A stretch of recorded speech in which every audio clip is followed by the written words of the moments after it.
আপনারা যদি এভাবে রান্না করেন মুরগির মাংসের রোস্টগুলোকে, তাহলে বিশ্বাস করেন বাচ্চারাও অ্যান্ড বড়রাও অনেক পছন্দ করবে। তো প্রথমে আমি ভেজে নিয়েছি মুরগির মাংসগুলোকে।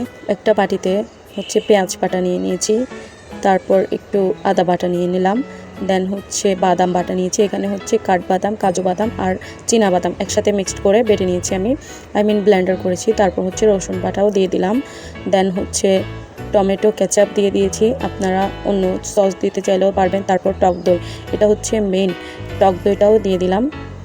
তারপর আপনারা আপনাদের ইচ্ছা মতোই দিতে পারবেন। তারপর হালকা লবণ দিলাম পরিমাণ মতো।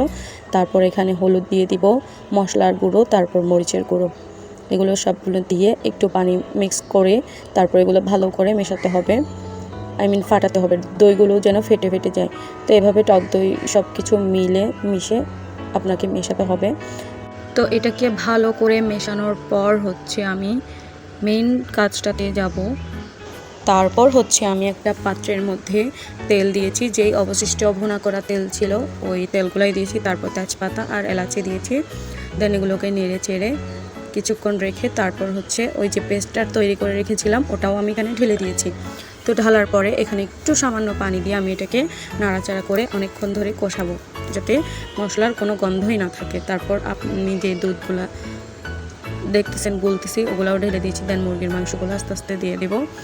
তারপর এগুলোকে ভালো করে নাড়াচাড়া করে একটু পানি দিয়ে, অল্প অল্প করে পানি দিয়ে এগুলা রান্না করে ফেলবো। তারপর আমার রেডি হয়ে যাবে চিকেন রোস্ট। আপনারা চাইলে বাসায় এভাবে বানিয়ে খেতে পারেন, অথবা মেহমানকেও এভাবে রান্না করে দিতে পারেন। তো ভালো থাকবেন সবাই, সুস্থ থাকবেন। টাটা, আল্লাহ হাফেজ, অ্যান্ড সবসময় আমাকে সাপোর্ট করবেন।